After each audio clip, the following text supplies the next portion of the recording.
Graças, pais amados, estamos aqui mais uma vez para contribuir, transmitir aquilo que Deus tem colocado em nossos corações. Então, hoje eu estou aqui para falar sobre fé, sobre um espírito de fé que você consegue estar bem, independente das circunstâncias. Eu estou aqui para falar da passagem de Atos 16, que conta a história de Paulo e Silas, que eles foram presos porque eles expulsaram um espírito adivinhador de uma mulher que estava cativa com aquele espírito. Ela adivinhava e aquela adivinhação causava grande lucro àquelas pessoas daquela região. Então, Paulo, ele quando percebeu aquele espírito enganador, né, de adivinhação, ele expulsou aquele espírito daquela mulher. E aqueles senhores deixaram de ter lucro. E por causa disso, eles foram presos. Eles foram presos, foram colocados, foram açoitados, foram postos na prisão. E a palavra conta lá em Atos 16 que eles estavam presos pelos pés num tronco, né? E essa prisão não era uma prisão como as de hoje, era uma prisão totalmente sem nenhum conforto, né? Tinha esgoto, né? Os historiadores contam que tinha esgoto, que era um caos. Então eles estavam presos pelos pés num tronco. Só que naquele momento a palavra diz que quando deu meia-noite, Paulo e Silas eles decidiram adorar o Senhor, entoar louvores ao Senhor. E aquela prisão, as grades, né, as correntes foram quebradas, as portas foram abertas e eles tiveram toda a liberdade de serem soltos. Né? Por quê? Por causa de uma atitude de adoração. Então, o que é que essa história nos ensina? Que eles sabiam quem eles eram. E eles sabiam que espírito estava com ele. Né? Paulo, todos nós sabemos que Paulo era um perseguidor da igreja. Ele era um fariseu, era perseguidor. Mas teve um momento lá em Atos 9 que ele teve um encontro com Jesus.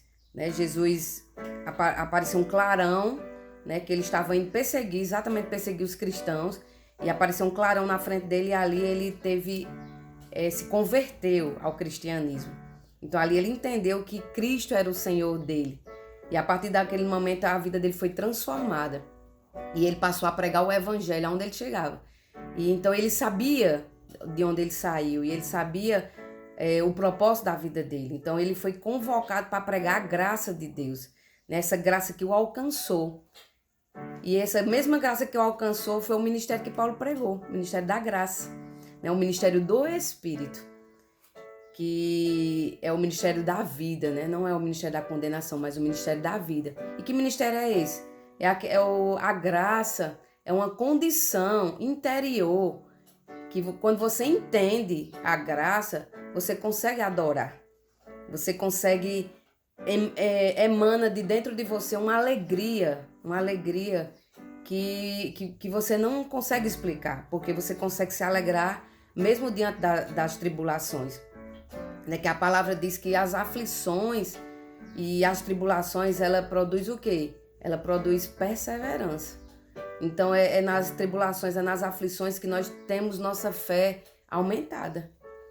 Por isso que Paulo diz, né? Eu me alegro nas perseguições. E em Filipenses, né? Paulo diz, alegrai-vos. Mais uma vez eu vos digo, alegrai-vos no Senhor. Porque Paulo, ele entendia que essa alegria não era dele, era uma alegria que era a graça dentro dele. Né? Que é a graça. Eu mesma aprendi que a graça era o próprio Jesus, né? Que era a pessoa de Jesus, mas não é somente isso, né? Inclui isso, porque a graça de Deus ela foi manifesta através de Jesus, né? Jesus foi a alegria que nos trouxe a salvação.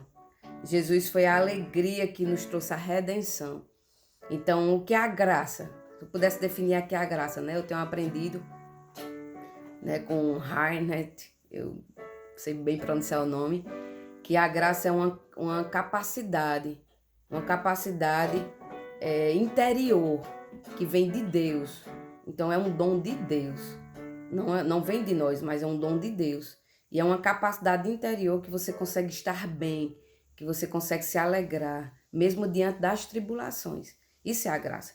Se de repente você está passando alguma dificuldade e você não tem se alegrado, dentro de você tem prevalecido um espírito de tristeza, um espírito de angústia. Então eu quero lhe dizer que você não está na graça. Não está na graça, porque quem de fato entende a graça vive alegre, vive feliz, vive entoando louvores ao Senhor. A palavra de Deus nos diz que o Senhor habita entre os louvores. Está lá em Salmos 22. Salmos 22 diz: o Senhor habita entre os louvores. E lá em Salmos 100 diz: entre por suas portas com ações de graças e nos seus atos com hinos de louvor. Então, quando a gente entra nas portas do Senhor, né? Quando a gente decide entrar por essa porta, né? Essa porta da vida, nós temos o quê? Entrar com ações de graça. E o que é entrar com ações de graça? É entrar com alegria. Não tem essa de você entrar nas portas do Senhor triste, angustiado. Mas nós temos que estar cheios da graça de Deus, porque é a partir de você estar cheio da graça de Deus que vai que vai fluir o teu milagre. Porque Deus só opera onde há fé, onde Ele encontra fé. E Ele só pode encontrar fé quando nós temos um espírito alinhado com Ele. E esse espírito alinhado com Ele é um espírito que consegue estar bem, porque o que é a fé? A fé é a certeza das coisas que não vemos. Então nós estamos diante de uma tribulação, nós estamos diante de um laudo de enfermidade, nós estamos diante de uma declaração de falência, nós estamos diante de um divórcio, então nós estamos diante de alguma dificuldade. Então isso é o que a vida te mostra, mas você não vive pelo que vê, você não vive pelas suas circunstâncias, você vive pelo que você crê. Então, a diferença entre o cristianismo e as outras religiões é exatamente isso, é viver por fé. As outras religiões, eles falam da fé, porém, precisa das obras, né? A fé e mais alguma coisa. Aí você diz, mas a fé sem obras é morta. Mas não são obras naturais. Não é você prestar uma assistência. Não é você dar cesta básica, não é você prestar um assistencialismo. Mas a obra da fé é você crer. A obra da fé é você andar como alguém que crê. Como alguém que já tomou posse. E quando eu tomo posse, é o quê? Eu libero o poder da graça. Ou seja, essa capacidade dentro de mim de me alegrar. Então, aqui, Silas e Paulo, né, em Atos 16... Eles entendiam esse princípio da graça. Porque eles estavam presos ali, a palavra diz que eles estavam presos num tronco, né? Então, que tronco era esse? Porque lá no início de tudo, no princípio, existiam duas árvores, a árvore da vida e a árvore do bem e do mal. Então, Deus, quando falou com Adão, ele diz, tem duas árvores, mas não coma do fruto. Se alimente do fruto da árvore da vida, não coma do fruto do bem e do mal. Então, Adão pecou, né? Todos nós sabemos essa história, né? Através de Eva. E ele se alimentou da árvore do conhecimento do bem e do mal. Mas a ordem de Deus é que ele podia comer toda a árvore, menos daquela. E o que isso quer nos dizer? Que nós temos que nos alimentar, que nós temos que estar firmados na árvore da vida. Então, Paulo ali, ele estava preso num tronco, só que eles não entendiam que aquele tronco que Paulo estava preso era o tronco da árvore da vida. Que nada abalava Paulo, porque ele estava preso no tronco certo. Entendeu? O tronco da árvore da vida é o tronco da graça. É o tronco onde você vai extrair daquela árvore os nutrientes que você precisa, que é o quê? O fruto do Espírito, que é o fruto da graça. Que é o quê? Alegria, é você se alegrar independente de bondade, é você emanar de você a bondade de Deus, a glória de Deus. Porque a gente não sabe, né?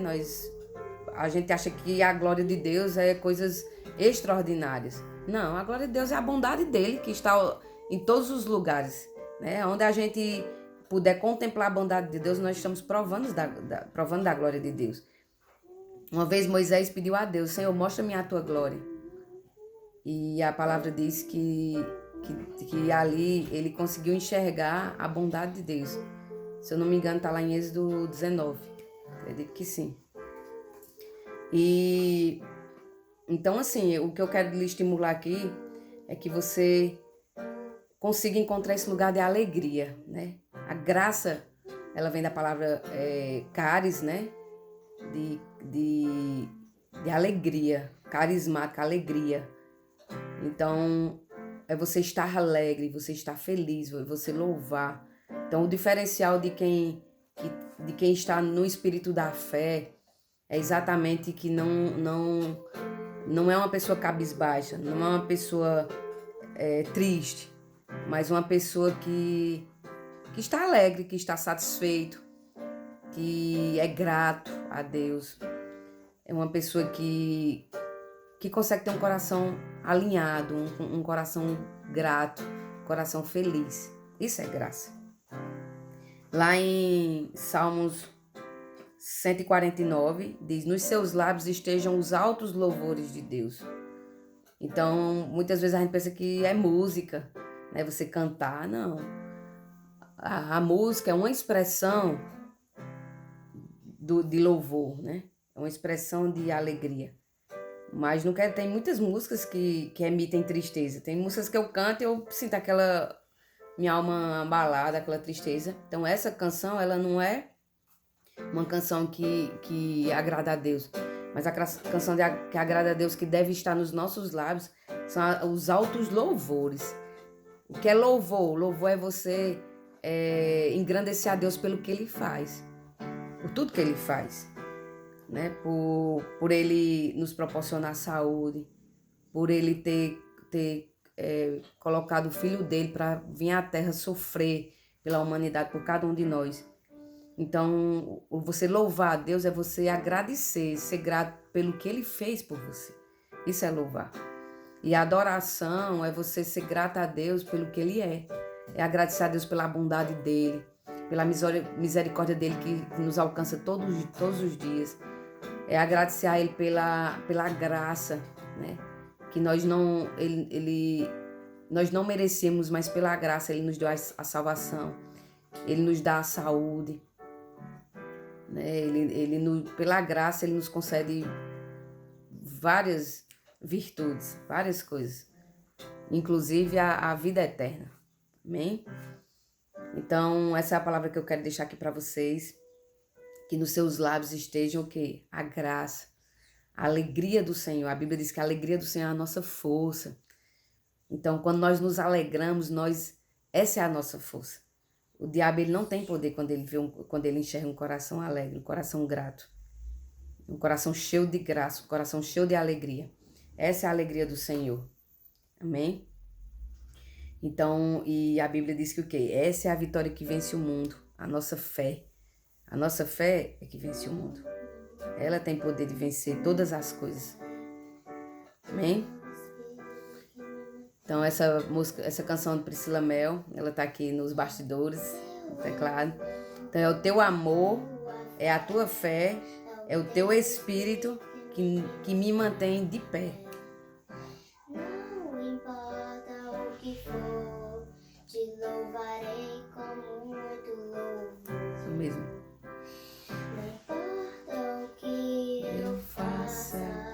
Te louvarei pela graça. Eu entendo que quando eu louvo, quando eu deixo extrair de dentro de mim essa alegria, eu estou o quê? Eu estou puxando a graça de Deus na minha vida. Cada vez que eu me alegro, a graça ela superabunda. A palavra diz que foi diante das tribulações lá dos filipenses, né? Então eles passavam por várias tribulações, falta, mas a Bíblia diz que eles superabundavam em graça. E é exatamente nesse livro que Paulo diz: alegrai-vos. Mais uma vez vos digo, alegrai-vos. Então vamos nos alegrar, independente das circunstâncias. Nós não vivemos pelo que vemos, mas nós vivemos pelo que cremos. E o que agrada a Deus é fé, né? Então não existe uma fé triste. Mas quando você de fato está em fé, você está alegre, você se alegra, porque você é a graça que emana de dentro de você. A alegria do Senhor emana dentro de você. Amém?